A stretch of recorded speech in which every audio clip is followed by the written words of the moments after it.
안녕하세요. 저는 30대 유부남입니다. 얼마 전에 아내가 출산을 했습니다. 아내가 몸이 조금 약한 편입니다. 그래서 입덧도 심한 편이었습니다. 만삭 때도 유독 많이 힘들어했습니다. 그래서 장모님이 저희 집에 자주 오셨습니다. 장모님은 청소도 해주셨고 음식도 만들어주고 가셨습니다. 덕분에 저는 이전보다 더 잘 먹게 되었죠. 다만, 한 가지 아쉬운 점이 있다면 부부관계를 할 수 없다는 점이었습니다. 임신 중에도 관계가 가능하다고 하지만 아내가 질색을 하더군요. 그리고 항상 피곤해해서 기회가 없기도 했죠. 그러다 보니 아내가 잠이 들면 휴대폰을 들고 화장실로 향했습니다. 그곳에서 혼자 욕구를 풀곤 했지요. 그러다 아내의 출산일이 가까워지자 장모님이 아예 저희 집으로 오셨습니다. 장모님은 정말 열심히 집안일을 해주셨습니다. 덕분에 아내와 둘이 살 때보다 집안이 더욱 깨끗해졌고 먹는 것도 더욱 풍족해졌습니다. 저는 고맙고 죄송한 마음이었습니다. 그래서 매달 장모님께 용돈도 두둑히 챙겨드렸죠. 아내도 장모님과 있으니 엄청 편해하더군요. 장모님은 출산 이후에도 애를 봐주시겠다고 했습니다. 저는 안 그래도 된다고 말을 했지만 아내가 적극 찬성을 하더군요. 결국 매달 얼마씩 돈을 드리기로 하고 장모님이 도와주시기로 결정을 했습니다. 장인어른도 안 계시니 별다른 걸림돌도 없었죠. 장모님은 비싼 조리원도 취소하라고 하시더군요. 하지만 아내는 조리원을 강력하게 원했습니다. 조리원에 대한 기대감이 있는 것 같았습니다. 결국 아내는 조리원에서 2주를 보내기로 했습니다. 그리고 집으로 와서는 장모님이 도와주시기로 했죠. 그렇게 아내의 출산일이 다가왔습니다. 출산 예정일이 다가오자 저는 휴가를 내고 대기했습니다. 그리고 진통이 오기 시작하자마자 병원으로 향했죠. 물론 장모님도 함께 움직였습니다. 하지만 아기가 빨리 나오지를 않더군요. 결국 첫 진통 후 거의 하루 만에 아이가 나왔습니다. 탯줄을 자를 때는 사실 얼떨떨해서 별다른 감정도 없었죠. 그렇게 정신없이 아이가 태어나게 되었습니다. 아내는 병원에서 며칠 입원을 하게 되었고 장모님께서 옆에 있어주시겠다고 하더군요. 저는 다음날 출근을 해야 되어서 집으로 돌아왔습니다. 혼자 집안에 있으니 뭔가 많이 허전한 느낌이었죠. 한편으로는 오랜만에 혼자 있는 자유시간이기도 했죠. 첫날은 아기와 아내가 계속 신경이 쓰였죠. 하지만 아내와 아기는 건강한 상태였습니다. 그러자 둘째 날에는 혼자 집에 있는 게 심심하더군요. 그래서 컴퓨터에 숨겨놓은 동영상들을 열었습니다. 아무도 없으니 눈치 안 보고 영상을 마음껏 즐겼죠. 몇 달 동안 참아왔던 욕구를 마음껏 분출하고 잠이 들었죠. 아내는 병원을 나와 조리원으로 옮기게 되었습니다. 그런데 조리원에서는 면회가 제한적이었습니다. 가족이라도 함께 자는 것도 안 되더군요. 산모의 안정을 위해서라는데 이해할 수 없었죠. 그래도 방침이 그렇다고 하니 어쩔 수 없었습니다. 그래서 장모님과 함께 집으로 오게 되었습니다. 장모님은 집에 오자마자 제 저녁을 차리시더군요.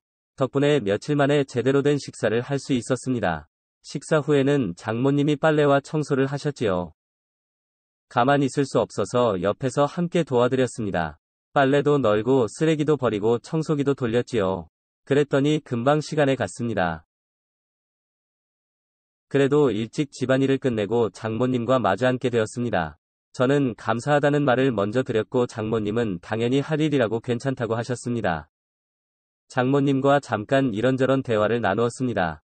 그리고 잠을 자려고 누웠더니 뭔가 허전한 기분이었습니다. 문득 성인 영상이나 보고 잘까 싶었습니다. 하지만 장모님이 집에 계셨지요. 어제와 같은 자유는 이제 없었습니다. 괜히 눈치가 보여서 그냥 자려고 했지요. 아쉬운 마음이 들기 시작하니 더 보고 싶더군요. 그래서 어쩔까 고민을 하다가 한 번만 보고 자자 싶었죠. 그래서 조용히 일어나 분위기를 살폈습니다. 다행히 장모님은 주무시는 것 같았습니다. 그래서 컴퓨터가 있는 방으로 조용히 향했습니다. 저는 조용히 컴퓨터를 켜고 동영상을 찾았습니다. 소리가 날까봐 이어폰도 끼고 영상을 보기 시작했습니다. 들키지 않을까 하는 불안감도 있었습니다. 그래서인지 이상하게 더 스릴이 있었지요. 그래서 영상을 보면서 조용히 휴지도 챙겼습니다. 영상은 뻔한 내용이지만 볼 때마다 상상력을 자극했습니다. 몰래 봐서 그런지 그날따라 더욱 집중해서 영상을 보게 되었죠. 조용히 영상에 집중을 하면서 티슈를 챙겼죠. 그런데 클라이막스에 이르렀을 때 인기척이 느껴졌습니다. 장모님이 문을 조용히 열어보신 것이었죠. 그때 마침 저는 마지막 과정을 하는 중이었습니다. 그리고 그 모습을 그대로 장모님께 보여버렸죠. 장모님도 그 모습을 보시고는 순간 비명을 지르셨습니다. 저는 황급히 바지를 올리며 몸을 숨겼습니다. 하지만 이미 모든 걸 보여버린 이유였죠. 그 순간에는 식은땀이 흐르더군요. 설마 장모님이 다시 일어나실 줄은 몰랐죠. 문을 잠그지 않은 것도 후회가 되었습니다. 앞으로 장모님을 어떻게 봐야 하나 싶었죠. 다음날 아침에 일찍 일어나 몰래 출근을 할 생각이었습니다. 그런데 장모님이 이미 일어나 계시더군요. 그리고 제게 잠깐 기다리라시며 식사를 차려주셨습니다. 장모님도 제 눈을 똑바로 못 보시더군요. 정신없이 후다닥 밥을 먹고는 출근을 했습니다. 정말 머릿속이 하얗게 변하더군요. 하지만 장모님을 피할 수는 없었죠. 퇴근하고 조리원에서 아이와 아내를 보았습니다. 그리고 장모님을 모시고 집으로 오게 되었죠. 차 안에서 어떤 말도 꺼낼 수 없었는데 장모님이 먼저 말을 꺼내셨습니다. 어제는 너무 놀라서 미안하다는 말을 못했다고 하셨죠. 저는 오히려 제가 죄송하다고 말을 했습니다. 그러자 장모님은 남자가 그럴 수도 있다고 하셨죠. 그러면서 아내와 자주 관계를 하는지 물으시더군요. 저는 솔직히 아내가 저를 거부한 지 제법 되었다고 했습니다. 장모님은 여자가 임신하면 그게 싫을 수 있다며 이해를 좀 해주라고 하셨습니다. 조금 전까지는 어떻게 장모님을 봐야 하나 싶었는데 한번 이야기를 시작하니 술술말이 나오더군요. 은밀한 이야기까지 모두 장모님께 털어놓기 시작했습니다. 그리고 집으로 돌아왔을 때 장모님께서 먼저 술을 꺼내시더군요. 한잔하면서 이야기를 하자고 하셨죠. 장모님은 저의 욕구불만을 이해해 주셨습니다. 그래도 바람을 피지는 말라고 하시더군요. 아내도 몸을 회복하면 관계를 거부하지 않을 거라고 하셨죠. 혹시나 계속 관계를 거부하면 어쩌냐고 말씀드렸더니 요즘은 상담센터도 잘 되어 있으니 상담도 받아보라고 하셨습니다. 리스가 된 부부들이 상담을 많이 받는다고 하시더군요. 참기 힘들면 지금처럼 영상 보면서 풀라고 하시더군요. 원하면 잠깐 자리를 비워주시겠다고도 하셨습니다. 하지만 저는 괜찮다고 말씀드리고는 술을 마셨습니다. 허락을 받았다고 해서 장모님이 있는데 쉽게 할 수 있는 일은 아니었으니까요.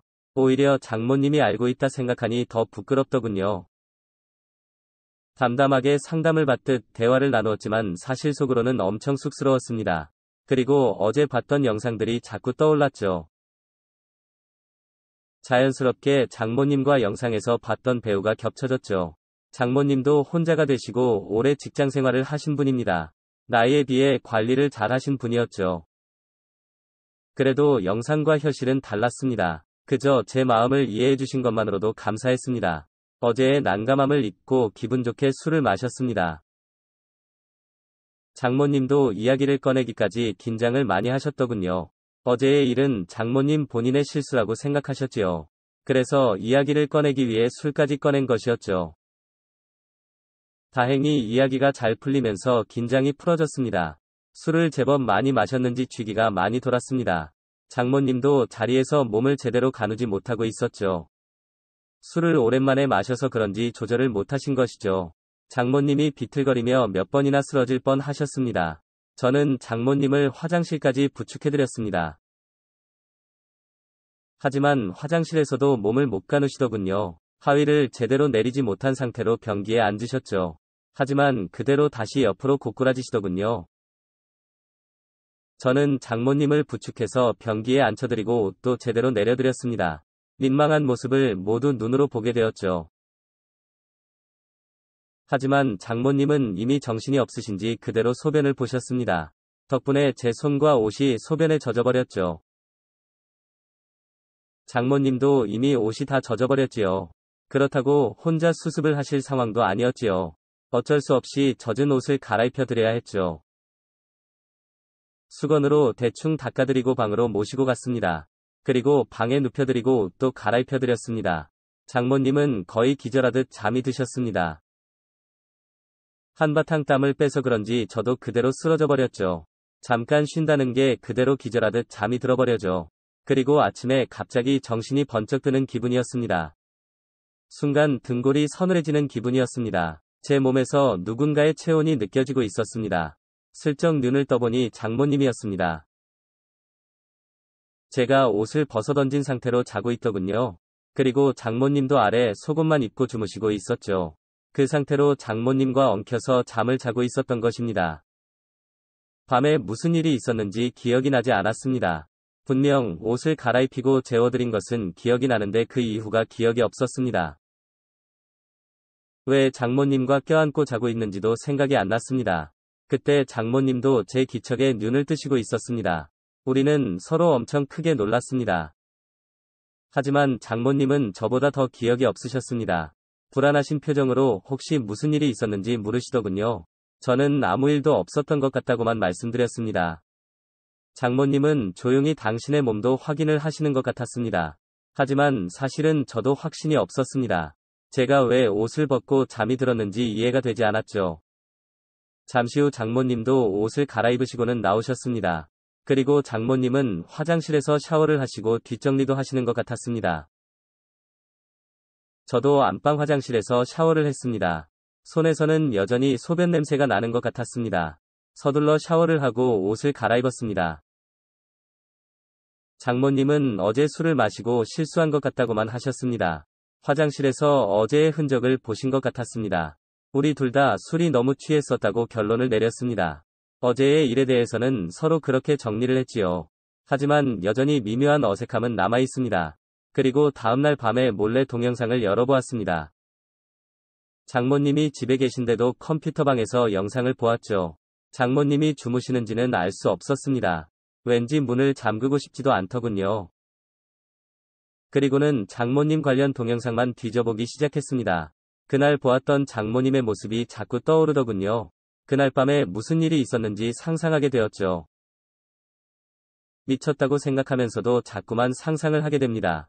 아내랑 빨리 관계 회복을 해야 할 것 같습니다. 영상 시청 감사합니다.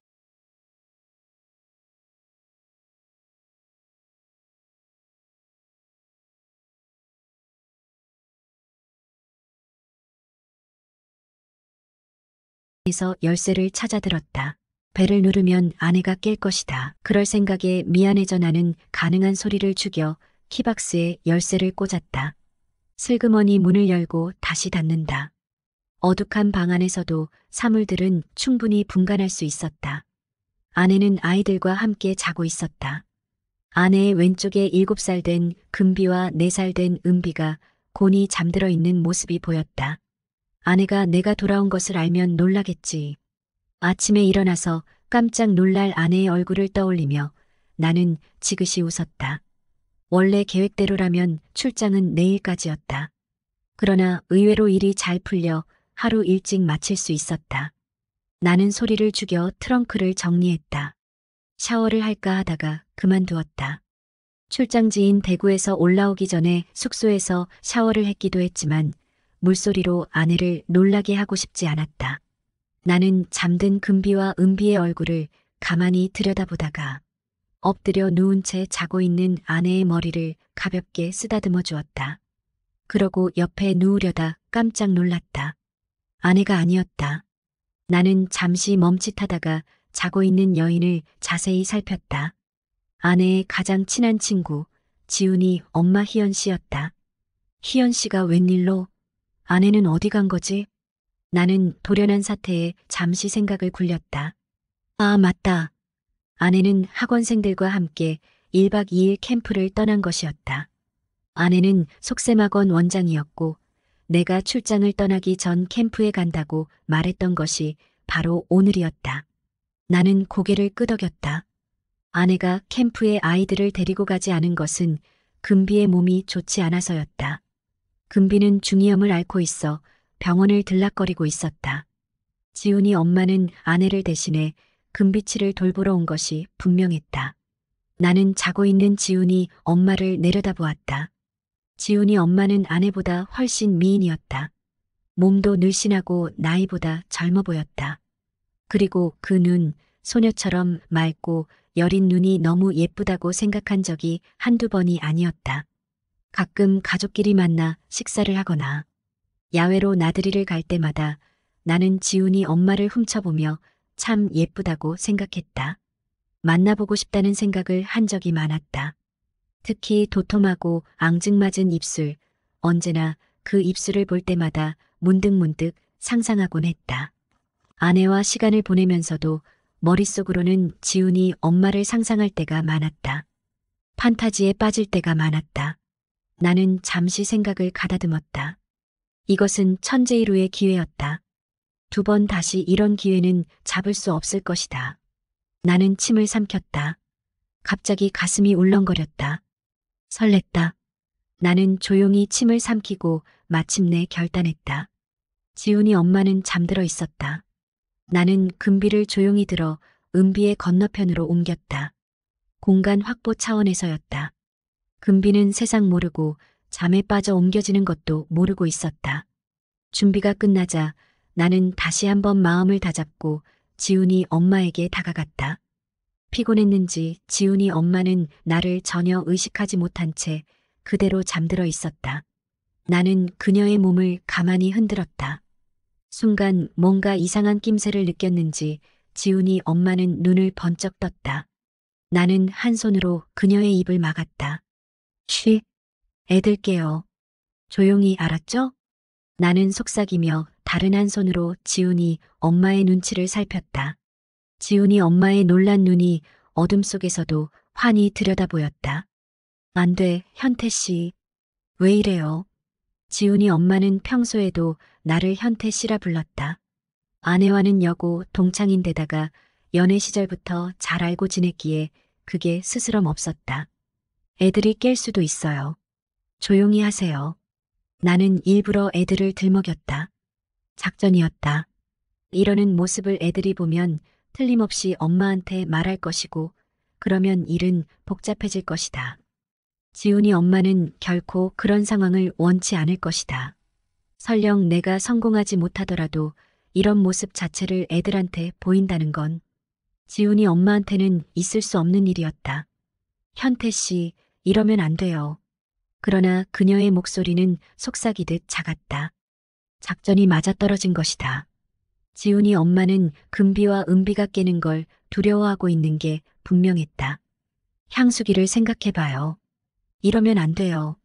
지훈이 엄마는 아내 이름을 들으면 내가 이성을 찾고 거두리라는 희망을 품고 있는 것 같았다.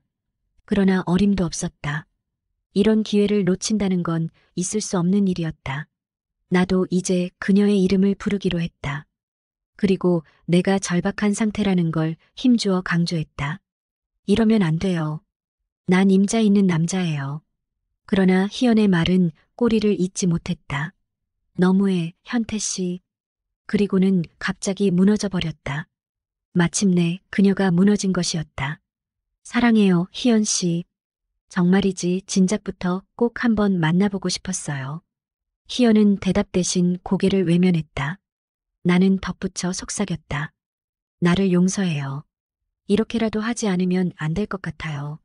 나도 내가 못난 놈이지만 정말 어쩔 수 없었어요. 희연은 대답 대신 손에 힘을 주었다. 그리고 말한다. 이걸로 끝이에요. 다시는 날 만나지 못할 거예요. 할 말이 없었다. 희연의 성격을 잘 아는 나로서 무슨 말을 할 수 있을까? 현태 씨, 기어이 내 자존심을 짓밟고 어쩌자고 그래요? 그만큼 사랑하기 때문이에요. 이해해줘요. 빨리 애들 깨기 전에. 과연 희연이다. 나는 힐끗 애들을 살펴보고는 말했다. 너무 사랑스러워요, 희연 씨. 그리고 고마워요. 그런 후 잠시 정적이 흘렀다. 현태 씨. 이제 그녀는 어느 틈엔가 다시 침착한 원래의 모습으로 돌아가 있었다. 방금 전의 모습은 온데간데 없었다. 나는 아무 말도 할 수 없었다. 왠지 뻘쭘했다. 승리감은 어디로 사라져버렸을까? 오히려 야릇한 배신감이 밀려왔다. 복잡한 마음이 교차했다. 이제 우리 두 사람 서로 얼굴 마주 볼 수 없다는 거 알죠? 한동안 침묵이 흘렀다. 나는 그런 희연을 올려다보며 이제 어쩌면 2번 다시 희연을 볼 수 없을지도 모른다는 생각을 했다. 그래요. 2번 다시 볼 수 없을 거예요. 희연의 성격으로는 아마 아내 향수기에게 말하지 않고 그냥 조용히 사라져버릴 것이다. 그러자 문득 아쉬움이 치밀었다. 2번 다시 볼 수 없다면 그래서 내 추억을 각인시켜 주리라. 다음 날 아침 아내는 금비와 은비의 웃음소리에 눈을 떴다. 아내는 여느 때처럼 아침 식사를 준비하고 있었다. 아무 일도 없었던 듯이. 희연은 이미 집을 떠난 후였다. 아내는 나를 보고 밝게 웃으며 말했다. 왔어? 일이 빨리 끝났나 봐. 깜짝 놀랐네. 나는 아내에게 미소 지으며 말했다. 응, 일이 생각보다 빨리 끝났어. 너희들 얼굴이 보고 싶어서 서둘러 왔지. 아내는 웃으며 다가와 내 팔에 살짝 기댔다. 고마워. 피곤할 텐데 좀 더 쉬지 그랬어. 나는 고개를 저으며 너희들 보고 싶어서 피곤한 것도 몰랐어. 라고 대답했다. 아내의 얼굴을 보니 어젯밤의 일은 꿈처럼 느껴졌다. 아침 식사를 마친 후 나는 아이들과 놀아주며 시간을 보냈다. 아내는 바쁘게 캠프에서 돌아온 학생들을 챙기러 갔다. 아이들은 아빠가 돌아온 것이 신나서 웃고 떠들며 뛰어다녔다. 시간이 흘러 저녁이 되었다. 나는 하루 종일 희연을 떠올리며 혼란스러운 마음을 정리하려고 애썼다. 희연과의 일은 잊어야 했다. 하지만 그녀의 얼굴이 자꾸 떠올랐다. 아내와 함께 시간을 보내면서도 마음 한구석에는 희연이 자리 잡고 있었다. 몇 주가 지나고 희연과는 다시 마주칠 일이 없었다. 아내는 아무것도 모르는 듯이 평소와 다름없이 지내고 있었다. 나는 점점 더 불안해졌다. 희연이 정말로 우리 삶에서 사라진 것인지 아니면 언제든 다시 나타날지 알 수 없었다. 어느 날 나는 집으로 돌아오는 길에 희연이 다니는 카페 앞을 지나쳤다.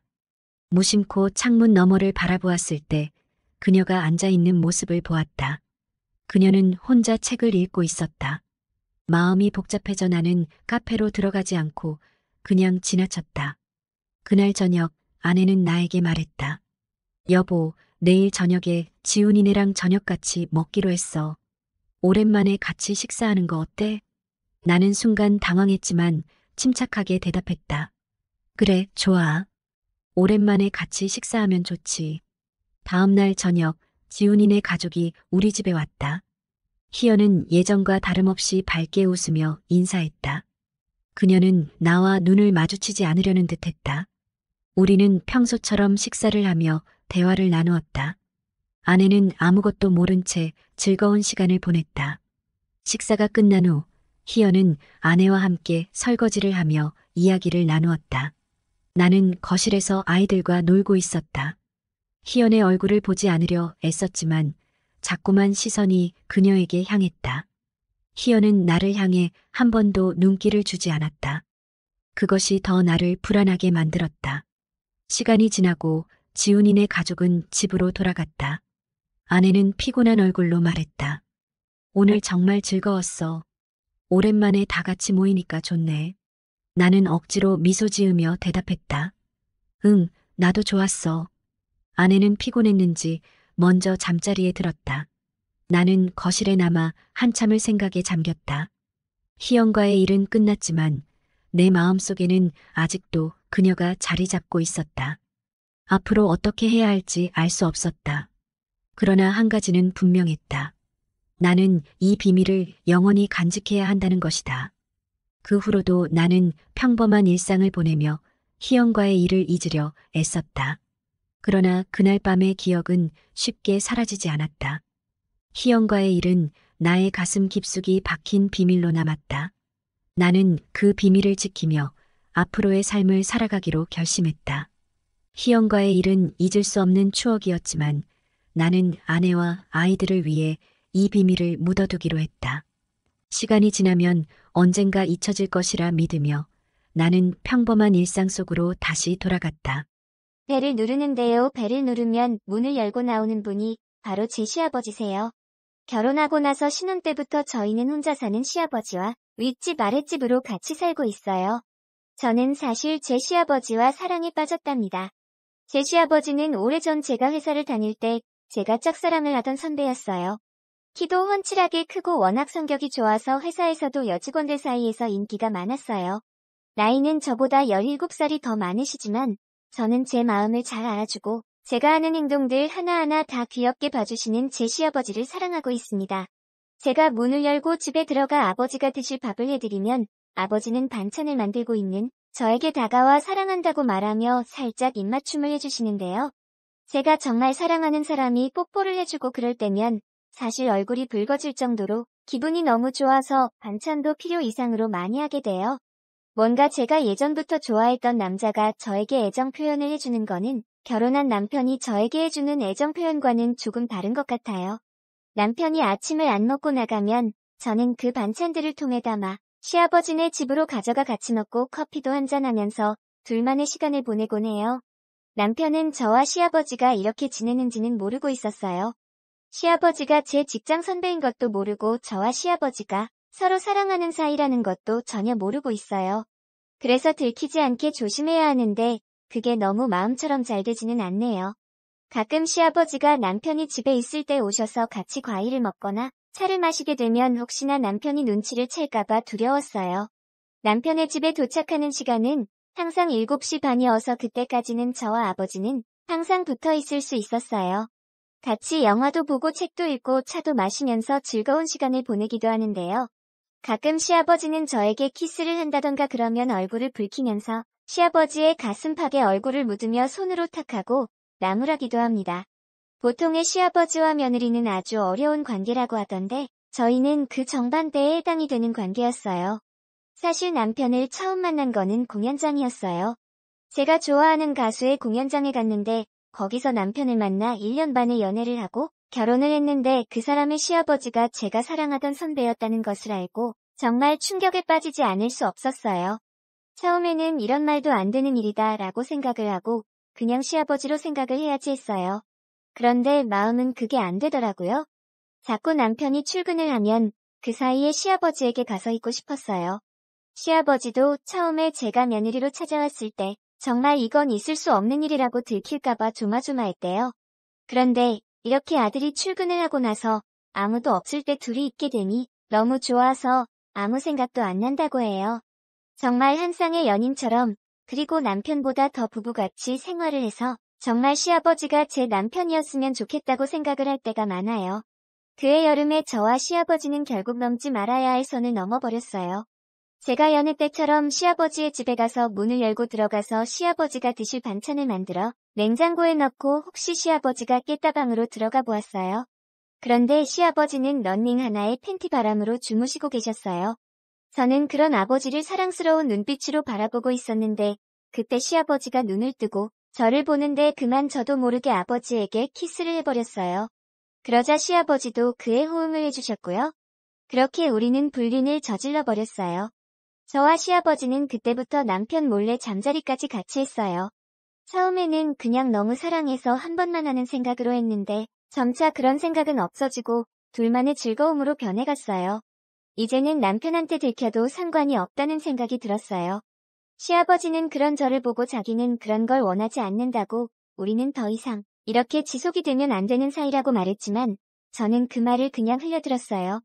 저는 시아버지와 팔짱을 끼며 하고 싶은 것들을 했어요. 그렇게 계속 저희가 사랑을 하는 것을 남편이 알게 되었어요.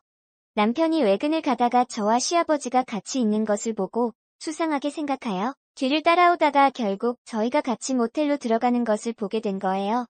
정말 아니라고 부인할 수 없는 증거를 잡히게 된 거예요.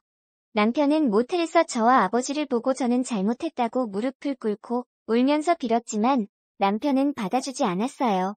남편은 도련님과 아가씨에게도 이 사실을 모두 다 말해버렸고 저와 시아버지는 그때부터 지옥이 뭔지 알게 되었어요.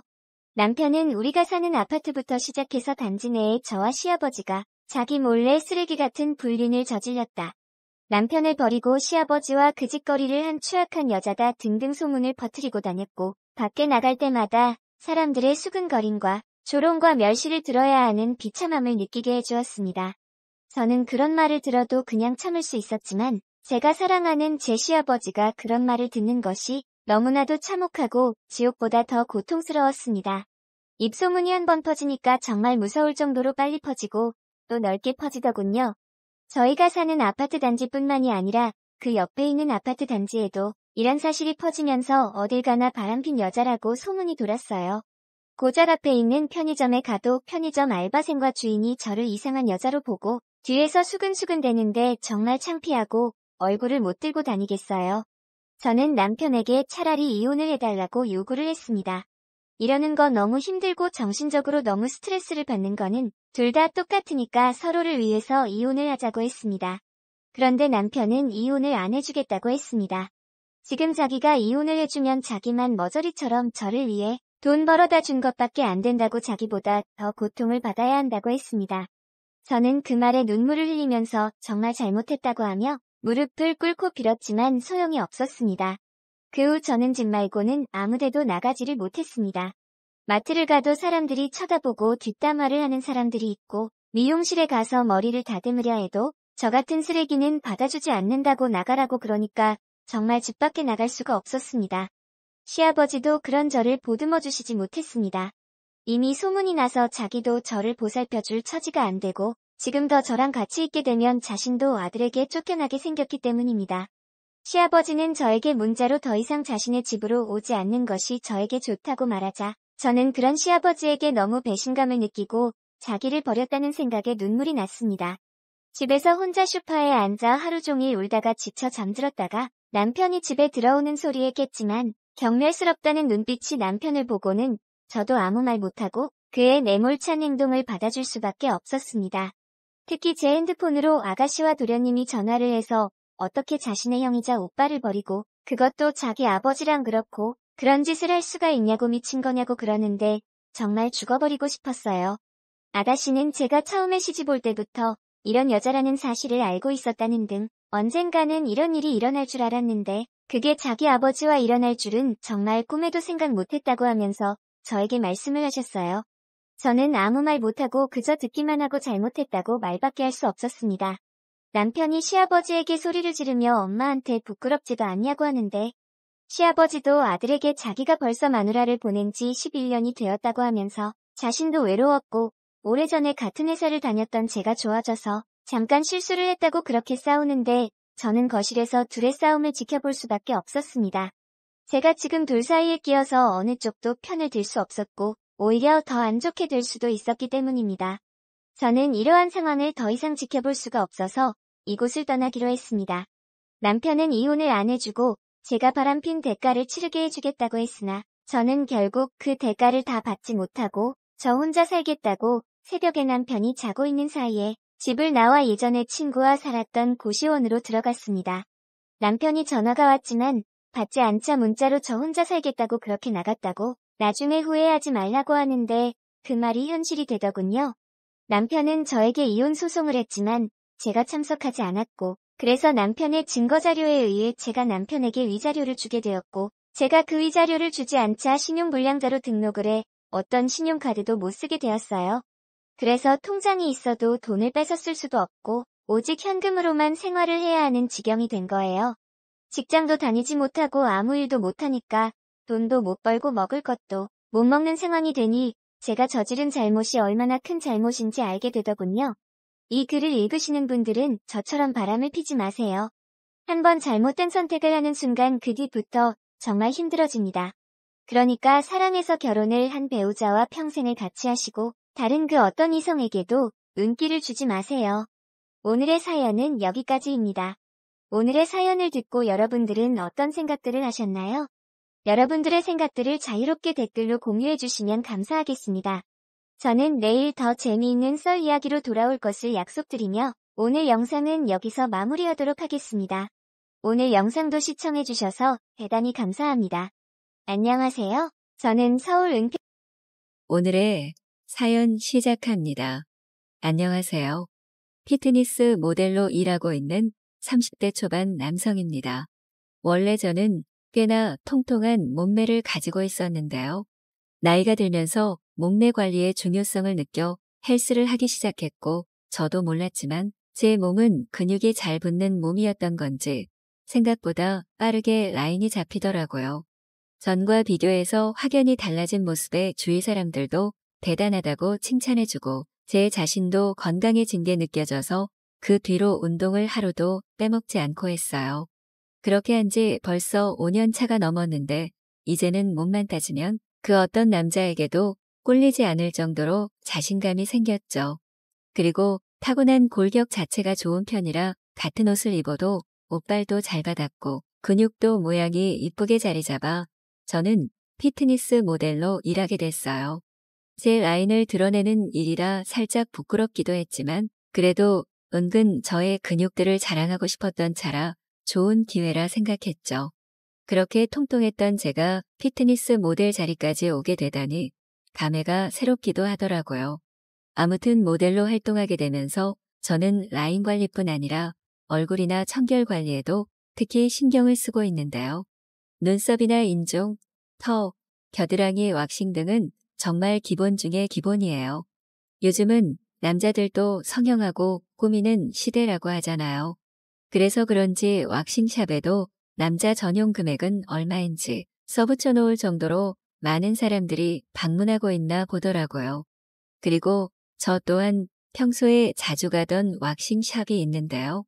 그곳은 집 근처에 있어서 작고 손님이 많지는 않았지만 저는 우연하게 집 근처에 있는 그곳을 방문한 이후로 계속 그곳만 다니고 있어요.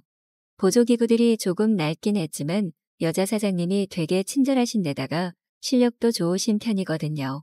제가 이래봬도 굉장히 겁이 많은 편인데 아프지 않게 잘해주시니까 부담이 없었죠.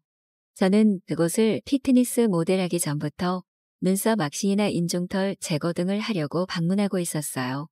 갈 때마다 반갑게 맞이해주시는 여사장님은 저랑 5살 차이 나는 누나였는데 꽤나 예쁜 미모를 가지고 있는 분이죠. 항상 머리를 한쪽으로 묶어 올리고 약간은 라인이 드러나는 옷을 입고 계신데 솔직히 볼 때마다 눈길이 그쪽으로 향하게 되더라고요. 그럴 때면 누나는 얘가 어딜 보냐며 호호 웃고는 저에게 한마디 하고 저는 누나 옷이 그러니까 자꾸 보게 되는 거 아니냐며 장난도 쳤어요. 우리는 꽤나 친해진 상태라 진짜 동네에 아는 누나 동생 사이처럼 재밌게 대화도 하고 그랬죠. 거의 한 1년 가까이 다니던 샵이어서 안 친해지려야 안 친해질 수가 없었어요. 거기다 같은 동네 주민이라 길 가다 마주치면 같이 밥을 먹기도 하고 반갑게 인사를 하기도 하고 하여간 되게 좋은 누나라 생각하고 지내던 차였죠. 첫 만남은 왁싱샵 고객과 사장님의 만남이었지만 오래 보다 보니까 농담도 주고받고 서로 연애 고민도 하게 되더라고요. 둘 다 나이도 어느 정도 있다 보니까 스스럼 없이 이런저런 이야기를 주고받았어요. 누나가 가끔 남자친구 때문에 힘들다고 이야기를 할 때면 장난식으로 그럼 누나 나랑 하자고 이야기를 꺼냈다가 욕을 먹기도 했어요. 아무튼 그렇게 친구처럼 잘 지내던 우리에게 사건이 하나 생겼는데요. 제가 피트니스 모델 일을 시작하게 되면서 몸에 난 모든 털들을 제거하게 된 거예요. 그 말인즉 소중한 곳의 털까지도 모조리 없애야 하는 일이 발생한 거죠. 저는 솔직히 이것만은 살짝 고민할 수밖에 없었어요. 오히려 정말 사장님과 손님의 사이였다면 누나 왁싱샵에 가서 브라질리언 왁싱을 받겠지만 워낙 얼굴 보고 이런저런 이야기를 나눈 지 오래라 조금 거슬리는 느낌이 들었거든요.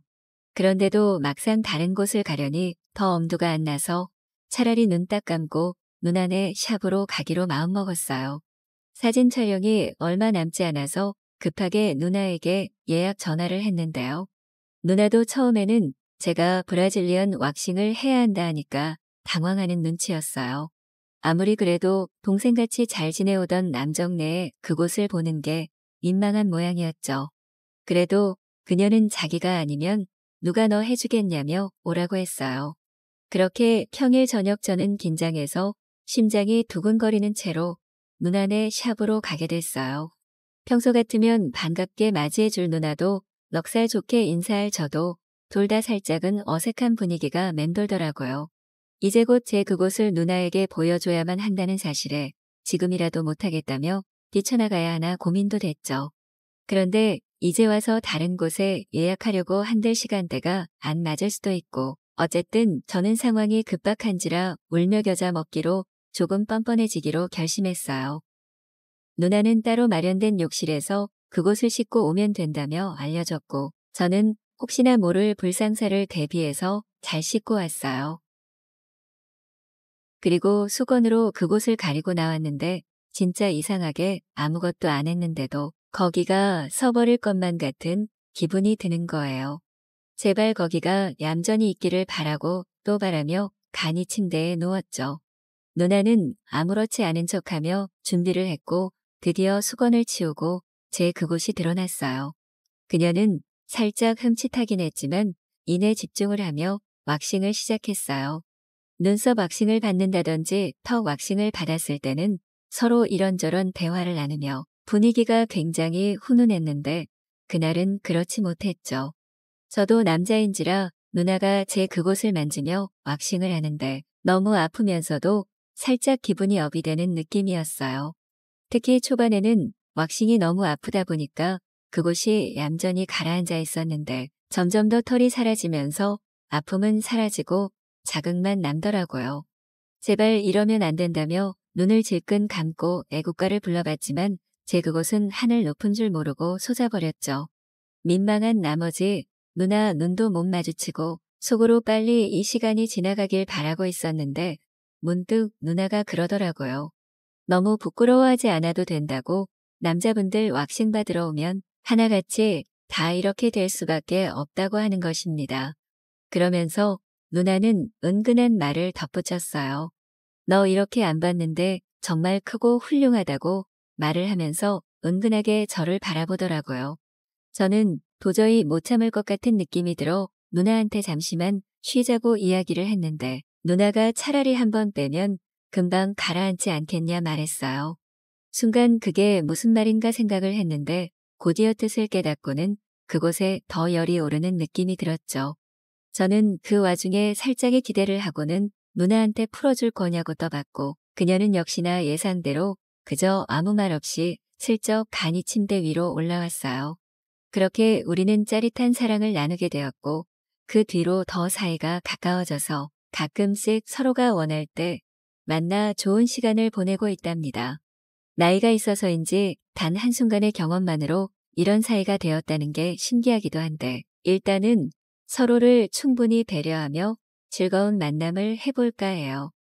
단골가게 여사장님과 즐거운 만남을 언제까지 할 수 있을지 기대가 되네요.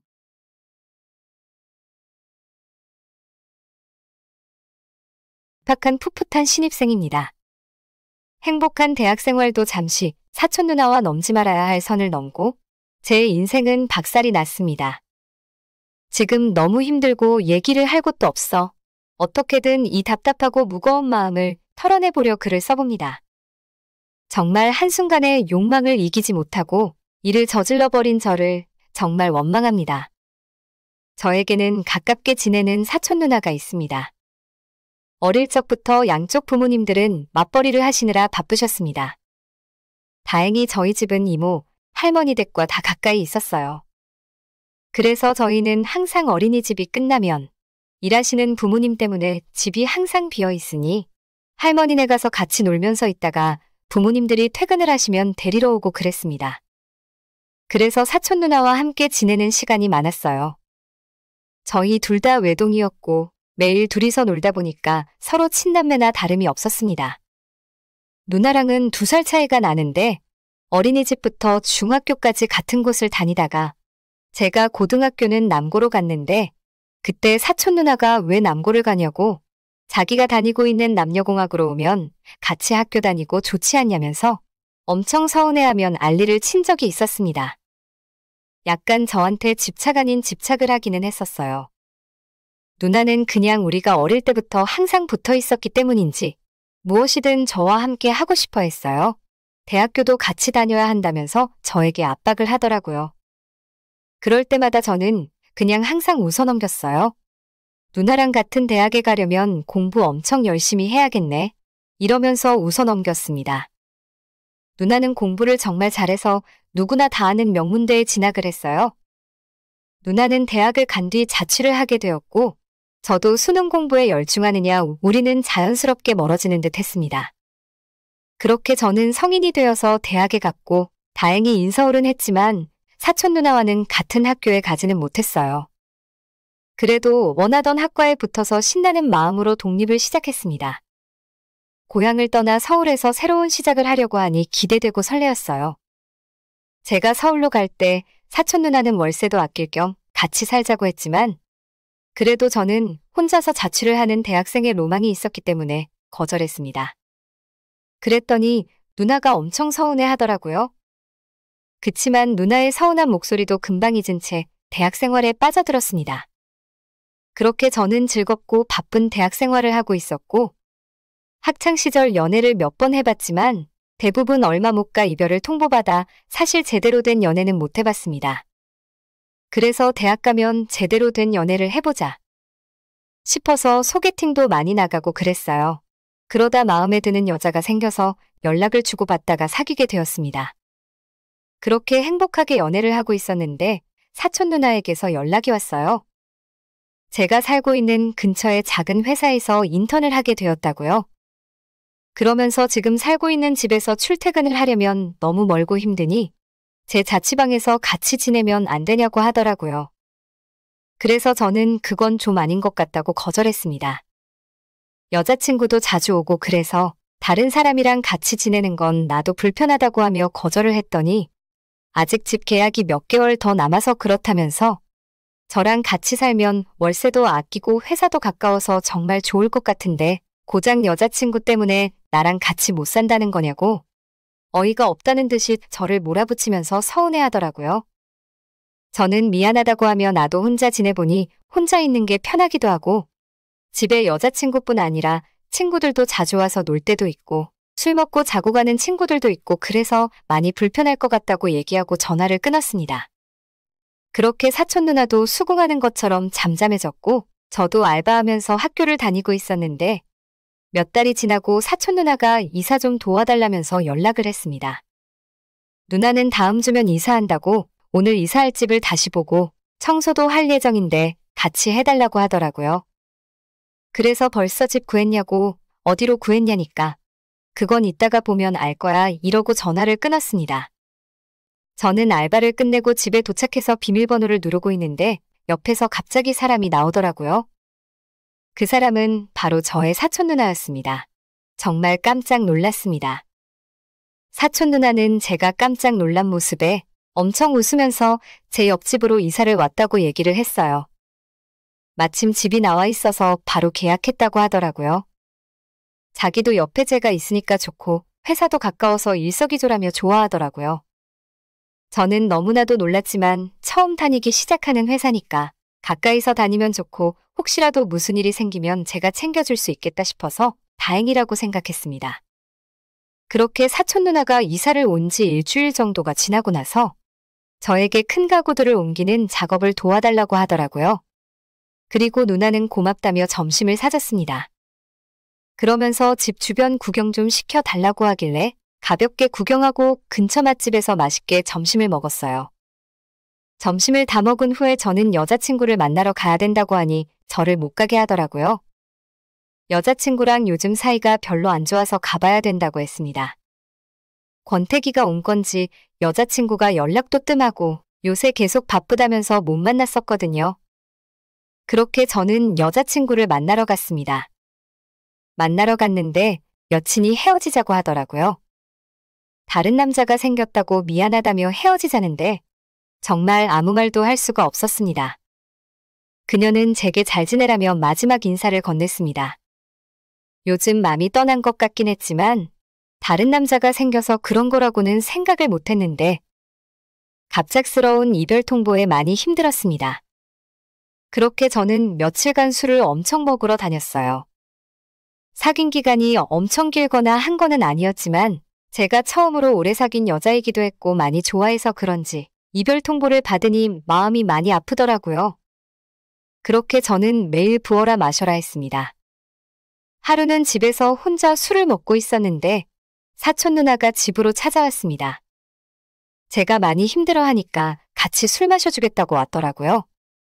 저는 누나한테 여친이랑 헤어졌다고 이렇게 혼자서 궁상 떨고 있는 모습을 누나한테 보이고 싶지 않다며 많이 쪽팔리다고 했습니다.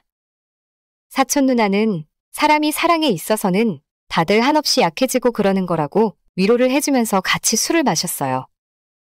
누나랑은 성인이 된 후 처음으로 같이 마시는 술이었는데 꽤나 잘 마셔서 놀랐습니다. 그렇게 사촌 누나가 위로를 잘해주어서 저는 계속 신세한탄을 하면서 술을 마셨습니다. 제가 너무 힘들어하면서 술을 많이 마시자 저를 안아주면서 그러더라고요. 정말 좋은 인연은 곧 다시 생길 거라고 너무 힘들어하지 말라고 했어요. 저는 누나에게 고맙다고 하면서 품에서 벗어나려고 했는데 누나와 눈이 마주친 순간 갑자기 사촌 누나가 나 너 좋아해 라고 하면서 입을 맞춰 오더라고요. 많이 취하기도 했고 분위기가 사촌 누나를 밀어낼 만한 분위기가 아니었습니다.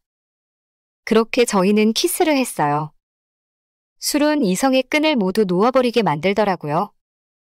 그렇게 저와 누나는 침대에 누워 뜨거운 밤을 보냈습니다. 다음날 일어나서 술이 깨고 나니 정신이 번쩍 들었습니다. 옆에서 자고 있는 사촌 누나를 보니 머리가 새하얘지더라고요. 저는 얼른 옷을 갈아입었고 누나를 깨웠습니다.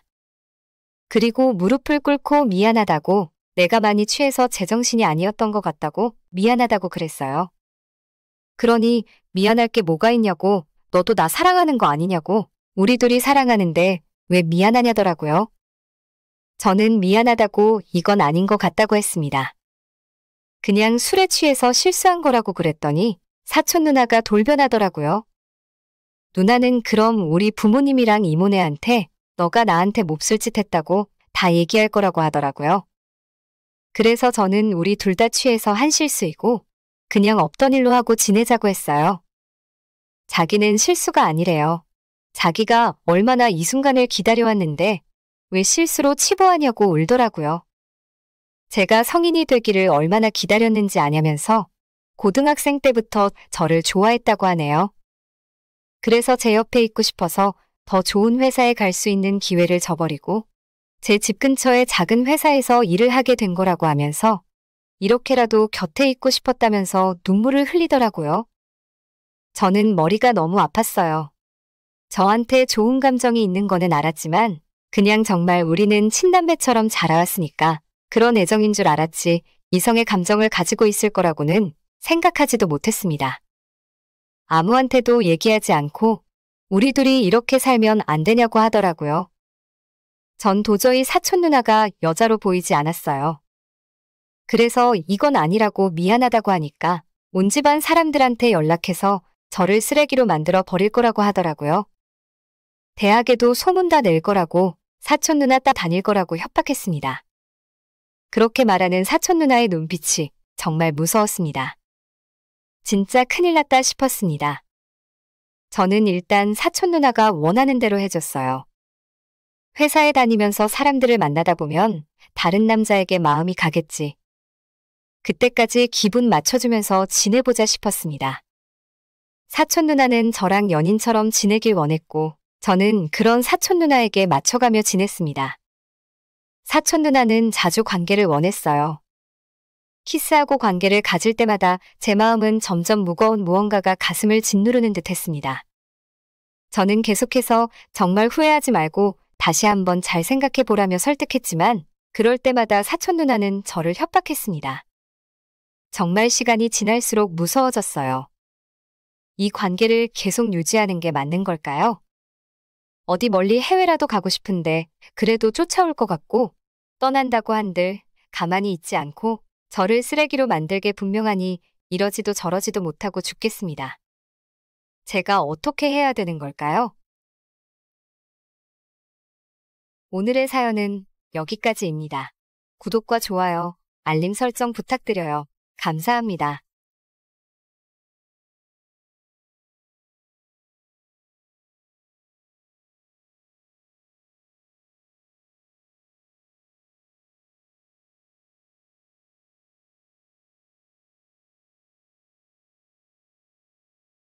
제 세상의 전부였습니다. 누나 은수는 저에게 그냥 가족 이상의 존재였습니다. 어릴 적부터 늘 제 편이 되어주고 힘들 때마다 위로해주던 세상 누구보다 소중한 사람이었죠. 하지만 언제부터인가 누나를 향한 제 감정에 미묘한 변화가 일어나기 시작했습니다. 예뻐졌다는 칭찬에 얼굴을 붉히는 누나, 우연히 스친 손길에 느껴지는 묘한 설렘. 처음에는 애써 부정하려 했습니다. 남매끼리 이런 감정을 가져서는 안 된다고, 그저 착각일 뿐이라고 스스로를 다그쳤습니다. 하지만 운명은 제 바람과는 다르게 흘러갔습니다. 진짜 생각할수록 아찔하고 부끄러워서 어디 가서 말도 못하고 속이 터져 죽겠는데 말해야 좀 살 것 같아서요. 우리 집이 좀 그래요. 엄마, 아빠는 주말만 되면 꼭 나가셔야 직성이 풀리시는 분들이라 저랑 누나랑 둘이서 뒹굴거리는 게 일상이거든요. 근데 우리 누나가 진짜 이쁘긴 정말 이뻐요. 솔직히 제 친구 놈들은 다 우리 누나 몰래 침 흘리고 그래요. 저도 가끔씩 제가 내 누나가 아니라 여친이었으면 하는 생각 안 해본 거 아니에요. 남자가 뭔들 안 그렇겠어요? 어쨌든 지난 주말에도 엄마 아빠는 아침부터 콧노래 흥얼거리면서 나가시고 저는 여자친구 만나서 데이트한다고 나갔죠. 참고로 저 여자친구 있어요. 이쁜지는 잘 모르겠는데 몸매는 아닙니다. 암튼 데이트 신나게 하고 집에 들어갔는데 누나 친구라는 여자애가 와 있더라고요. 딱 봐도 엄청 섹시한 스타일. 솔직히 좀 쫄았어요. 우리 누나랑은 또 다른 스타일이라서. 근데 그 여자애 눈빛이 좀 이상하더라고요. 저를 위아래로 훑으면서 묘한 미소를 짓는데 진짜 뭔가 좀 쎄한 느낌? 그러더니 누나한테 뭐라고 쑥덕쑥덕 하는데 누나 얼굴이 점점 빨개지는 거예요. 저는 솔직히 좀 궁금했죠. 뭔 얘기를 저렇게 수상하게 하는 건지. 근데 제가 끼어들 분위기는 아니었어요. 그래서 그냥 제 할 일 하려고 했죠. 맞다. 제가 그날 친구놈한테 디카를 빌렸거든요. 데이트하면서 사진 좀 찍으려고. 근데 그게 화근이 될 줄은. 진짜 제가 누나한테 디카 자랑하면서 누나 사진 찍어줄게 그랬죠. 근데 누나가 시큰둥하게 나오는 거예요. 그래서 제가 누나 그 옷 입고 찍자. 응? 하면서 졸랐죠. 그 옷이 뭐냐면 이거 말해야 하나. 누나는 알았어. 친구 가면 다시 얘기하자 하며 말을 끊었고 잠시 후 친구가 집으로 돌아가고 10분쯤 지나서 누나가 내 방으로 왔어요. 그때 아까 말한 그 옷 있잖아요. 암튼 좀 야한 옷이었어요. 짧은 스커트에 앞쪽이 후파인 티셔츠. 누나 친구가 선물해준 건데 누나가 그 옷 입고 나오는 순간 저 진짜 숨 멎는 줄 알았잖아요. 진짜 우리 누나가 그렇게 아름다운 줄 몰랐다니까요.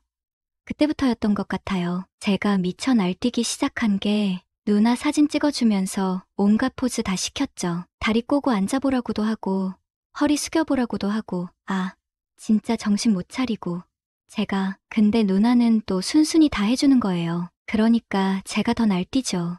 진짜 사진 찍고 나서 누나랑 같이 낮잠을 잤는데 그때 제가 진짜 이거 말해야 하나. 모르겠다. 말해버리자. 제가 그때 몽정 비슷한 걸 했어요. 진짜 미치겠네. 근데 더 미치겠는 건 그 다음이에요. 누나가 깼는데 제가 옆에서 자고 있으니까 조용히 일어나려고 했던 모습 같아요. 근데 그때 제가 똘똘이가 똘똘하게 성인한 상태였던 거예요. 진짜 미치겠네. 누나가 제 옆에서 일어나려다가 잘못해서 제 똘똘이를 만져버린 거예요. 저는 그때 잠결에 느끼고 있었어요. 누나 손이 제 허벅지 위를 스치고 지나가더니 저희 온몸에 전기가 흐르는 것 같았어요. 근데 누나가 그냥 가만히 있는 거예요. 저는 미칠 것 같았죠. 숨도 못 쉬겠고 심장은 터질 것 같고. 근데 누나가 갑자기 손을 움직이는 거예요. 진짜 어떻게 말해야 할지 모르겠는데 누나 손이 위에서 처음에는 그냥 살짝 스치는 정도였어요. 근데 점점 누나 손이 대담해지는 거예요. 저는 터질 것 같았어요. 숨이 막히고 온몸이 굳어버리는 것 같고. 근데 그 순간 누나가 갑자기 손을 떼는 거예요. 그리고는 조용히 방을 나갔어요. 저는 그대로 굳어버렸죠. 무슨 일이 일어난 건지 이해할 수가 없었어요. 저는 한참 동안 멍하니 누나가 나간 방문만 바라보고 있었어요. 머릿속은 온통 물음표로 가득했죠. 대체 뭐였지? 누나는 왜 그랬던 거지? 나한테 화났나? 아니면 설마 별의별 생각이 다 들었지만 답은 찾을 수 없었어요. 그렇게 한참을 혼란스러워하다가 용기를 내서 누나 방문을 두드렸어요. 똑똑, 누나. 나야. 대답이 없었어요. 다시 한번 노크하려는데 누나가 방문을 열었어요. 얼굴은 붉게 달아올라 있었고 눈은 살짝 젖어 있었어요. 왜? 그게. 누나, 저는 무슨 말을 해야 할지 몰라서 우물쭈물했어요. 그런 저를 보며 누나가 한숨을 쉬었어요. 들어와. 누나 방에 들어가자 묘한 분위기가 감돌았어요. 아까 전의 일 때문인지 서로 어색하고 민망해서 어쩔 줄 몰랐죠. 누나는 침대에 앉아서 고개를 숙이고 있었고 저는 그런 누나를 바라보며 머뭇거리고 있었어요. 그때였어요. 누나가 고개를 들더니 저를 똑바로 바라보며 말했어요. 연철아. 응. 나 너 좋아해. 순간 저는 제 귀를 의심했어요. 뭐라고? 누나가 나를 좋아한다고? 무슨 겨우 입을 땐 제 목소리는 바짝 말라 있었어요. 누나는 눈을 감고 다시 한번 말했어요. 좋아해. 연철아. 언제부터였는지는 모르겠는데 너를 좋아하게 됐어. 누나의 고백에 저는 머릿속이 하얘졌어요. 누나를 여자로 생각해 본 적이 없었던 건 아니지만 이렇게 직접적으로 고백을 들으니 당황스러울 수밖에 없었죠. 하지만 우리는 겨우 정신을 차리고 말을 꺼냈지만 무슨 말을 해야 할지 몰라 말끝을 흐렸어요. 누나는 슬픈 미소를 지으며 말했어요. 알아. 우리는 남매잖아. 안 되는 거라는 거 나도 알아. 하지만 나도 어쩔 수 없어. 내가 자꾸 눈에 들어오고 신경 쓰이고 좋아하게 되는 걸. 누나의 눈에서 눈물이 흘러내렸어요. 저는 그런 누나를 보며 가슴이 아팠어요. 동시에 혼란스러웠죠. 어떻게 해야 하지? 우리는 남매인데 머릿속이 복잡하게 엉켰어요. 옳고 그름을 판단하기도 전에 저는 본능적으로 누나에게 다가갔어요. 그리고는 망설임 없이 누나를 품에 안았어요. 울지 마. 누나, 제 품에 안겨오는 누나를 달래주는 것 외에는 제가 할 수 있는 게 없었어요. 누나의 떨리는 숨결이 제 가슴에 닿았어요. 누나를 안고 있자 이상하게도 마음이 편안해지는 걸 느꼈어요. 마치 원래 있어야 할 자리를 찾은 것처럼. 연철아. 누나는 제 이름을 나지막이 불렀어요. 저는 대답 대신 누나를 더욱 꽉 끌어안았어요. 우리는 얼마나 그렇게 안고 있었을까요? 누나가 조심스럽게 입을 열었어요. 안 되는 거 알지? 저는 대답하지 못했어요. 누나 말대로 안 되는 거라는 걸 알고 있었으니까요. 우리는 남매였고 세상의 시선은 차가웠죠. 미안해. 누나는 다시 한번 사과했어요. 제가 아닌 현실에 대한 사과였죠. 저는 그런 누나가 안쓰러웠어요. 누나 잘못 아니야. 저는 누나의 머리를 쓰다듬으며 말했어요. 내가 잘못했어. 누나는 제 품에 얼굴을 묻고 작게 흐느꼈어요. 저는 그런 누나를 달래주는 것 외에는 아무것도 할 수 없었어요. 그렇게 한참 시간이 흐르고 누나가 조금 진정했을 때쯤 저는 조심스럽게 입을 열었어요. 누나. 응, 저는 무슨 말을 해야 할지 몰라 망설였어요. 하지만 지금 이 순간만큼은 솔직해지고 싶었어요. 나도 누나 좋아해. 숨을 크게 들이쉬고 마침내 제 마음을 고백했어요. 누나는 놀란 듯 눈을 크게 떴어요. 연철아, 알아. 안 되는 거라는 거. 저는 누나의 눈을 똑바로 바라보며 말했어요. 우리가 남매라는 거, 세상 사람들이 뭐라고 할지 다 알아. 하지만 나도 어쩔 수 없어. 누나를 좋아하는 내 마음을 부정할 수가 없어. 제 고백에 누나는 아무 말도 하지 못했어요. 그저 멍하니 저를 바라볼 뿐이었죠. 저는 그런 누나의 손을 잡으며 말했어요. 어떻게 될지 모르겠지만 적어도 지금 이 순간만큼은 우리 마음에 솔직해지자. 누나의 손은 차가웠지만 제 손을 놓지는 않았어요. 저는 그런 누나의 손을 잡고 천천히 입을 맞췄어요. 차가웠던 누나의 손에 따스한 온기가 돌기 시작했어요. 처음 느껴보는 감정에 저희는 서로에게 더욱 깊이 빠져들었죠. 오랜 시간이 흐른 뒤에야 저희는 숨을 고를 수 있었어요. 누나의 눈은 여전히 촉촉하게 젖어 있었지만 이젠 슬픔이 아닌 다른 감정으로 가득 차 있었죠. 연철아. 누나는 제 이름을 나지막이 부르며 제 품에 안겼어요. 저는 그런 누나를 꼭 껴안으며 속삭였어요. 괜찮아. 누나, 다 괜찮아. 하지만 적어도 지금 이 순간만큼은 모든 걸 잊고 서로에게 기대기로 했어요. 사랑해.